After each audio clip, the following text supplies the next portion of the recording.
morning friends. Hello, I am Anup sir. Today we are going to continue our chapter number 10 in standard 7, respiration in organisms. In the previous lecture we studied about the breath, inhalation and exhalation, and also we studied about the aerobic respiration and anaerobic respiration, in which respiration presence of oxygen is called the aerobic respiration. जो aerobic respiration होती है और in presence of oxygen होती है, और जो anaerobic respiration होती है और इन प्रेजेंस ऑफ ऑक्सीजन और लैक ऑफ ऑक्सीजन होती है। जो एरोबिक रेस्पिरेशन होती है उसमें ऑक्सीजन क्या होता है, जो ग्लूकोज होता है उसको क्या करता है, ग्लूकोज एटम को ब्रेक डाउन करता है और उसको कन्वर्ट करता है carbon dioxide, water and energy में रिलीज करता है। और अगर एनारोबिक रेस्पिरेशन है तो एनारोबिक रेस्पिरेशन ईस्ट में होता है। तो एनारोबिक रेस्पिरेशन में क्या अब्सेंस ऑफ ऑक्सीजन होता है, तो उसमें जो ग्लूकोज एटम है ब्रेक डाउन होता है इथेनॉल में। किसमें होता है? इथेनॉल में, और कार्बन डाइऑक्साइड में ब्रेक डाउन होता है, एनर्जी रिलीज करता है। और जो लैक ऑफ ऑक्सीजन में होता है वो मसल सेल में होता है एनारोबिक रेस्पिरेशन। जब भी हम कोई हार्ड वर्क करते हैं, रनिंग करते हैं, वॉकिंग करते हैं, स्पोर्ट्स करते हैं, तो हमें क्या भी हैव टू नीड, मसल को ज़्यादा एनर्जी की ज़रूरत होती है। They have to need more energy. तो मोर एनर्जी के लिए क्या ऑक्सीजन ज़्यादा लेना पड़ेगा। ऑक्सीजन के लिए लेने के लिए ब्रीथ फास्ट हो जाती है, but source of the oxygen is limited, we can not take more oxygen. तो मोर ऑक्सीजन नहीं ले सकते, जिसकी वजह से क्या लैक्टिक एसिड प्रोड्यूस होता है। क्या प्रोड्यूस होता है?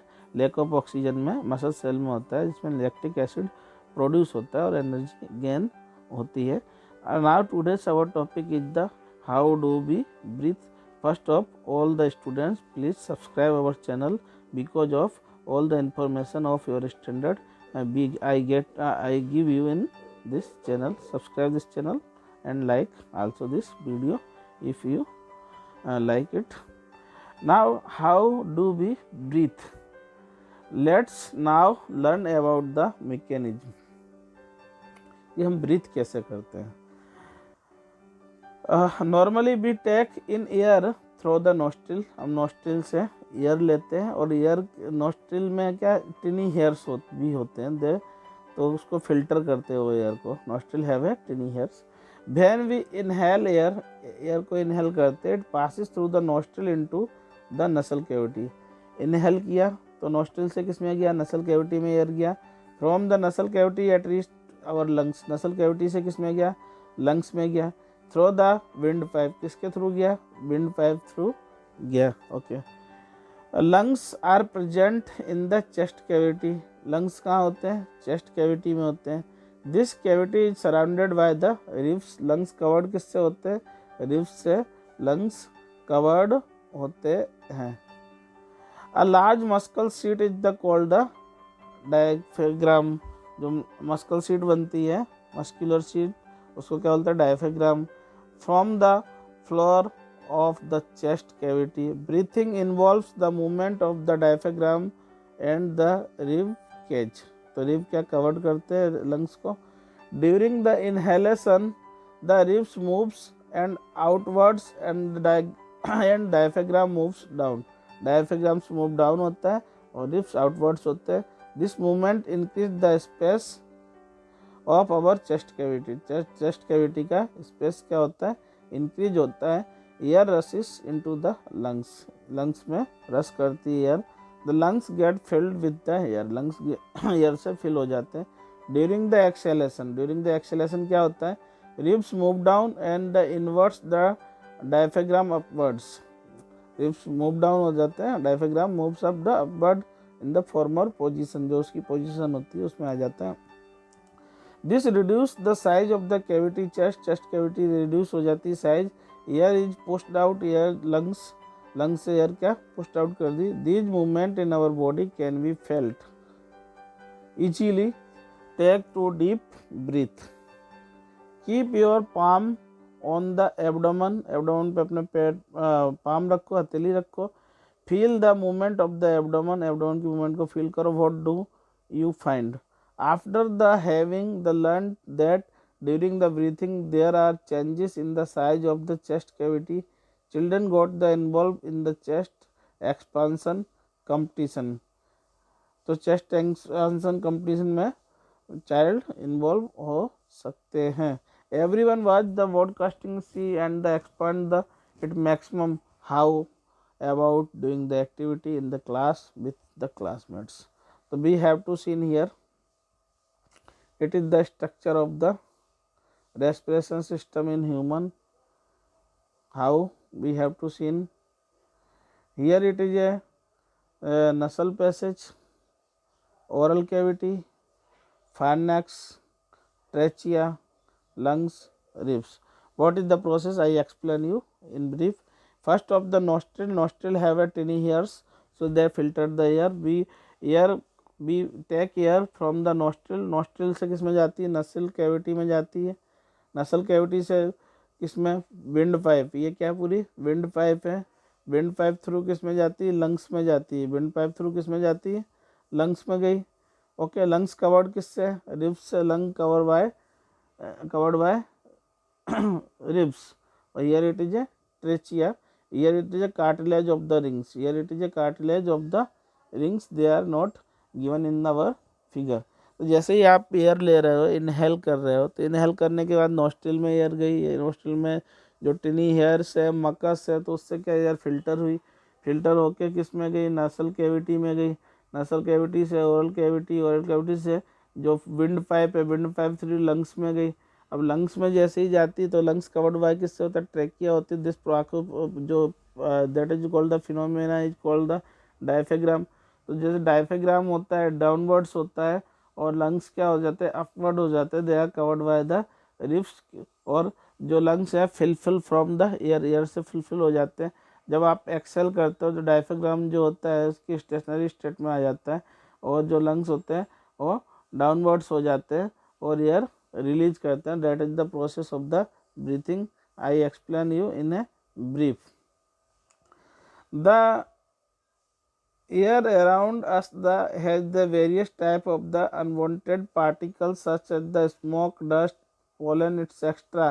When the inhale, the particles get trapped in the air present in our nasal cavity. Nasal cavity में जो air present होते हैं filter करते हैं।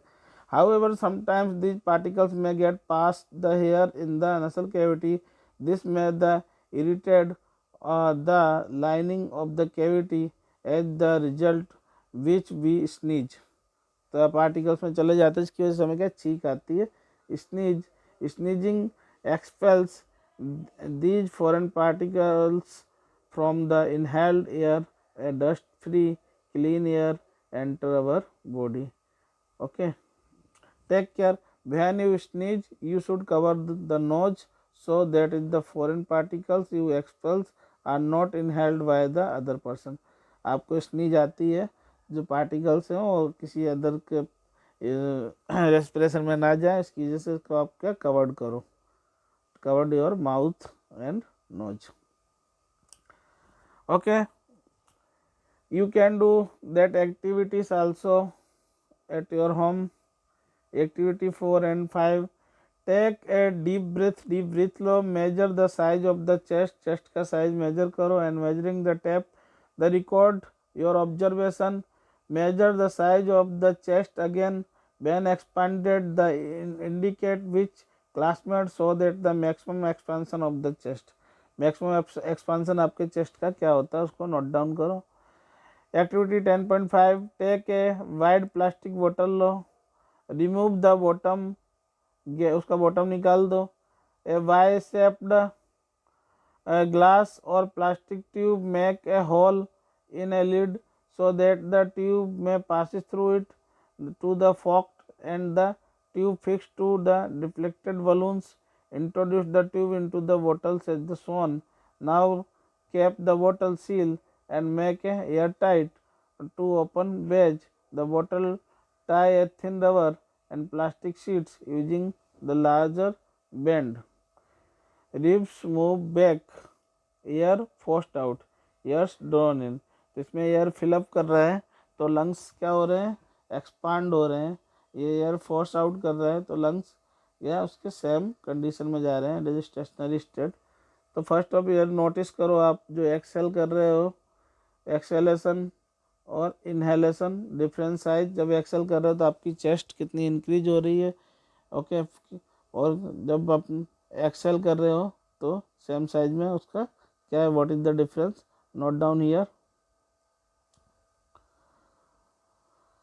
In the hole lid such as that in the dips, the lime water now blow the gently through the straw a few times. It is the change in the appearance of lime water. You can explain this change of the basis. What is you learned chapter number 6. Okay, you can do these activities and write down your experiment. In the next lecture, we study about the what do we breathe out or breathing in the other animals. Okay, generally inhaled करते हैं तो environment में कितनी oxygen होती है, generally 21%। Okay, तो lungs में जो मिलती है, ठीक है, जो एक्सहेल्ड करते हैं उसमें 16.4 ऑक्सीजन क्या कर देती है, रिलीज कर देते हैं 21% में से, और बाकी किसको मिल जाते हैं, लंग्स को और सेल्स को मिल जाते हैं, और बॉडी में से 4.4 कार्बन डाइऑक्साइड बाहर रिलीज होती है। जनरली एनवायरनमेंट में कितनी है, 0.04% है। Okay, in the next lecture we study about the breathing in other animals like that the aquatic animals and other animals. If you like our lecture then like and subscribe our channels. Have a nice day.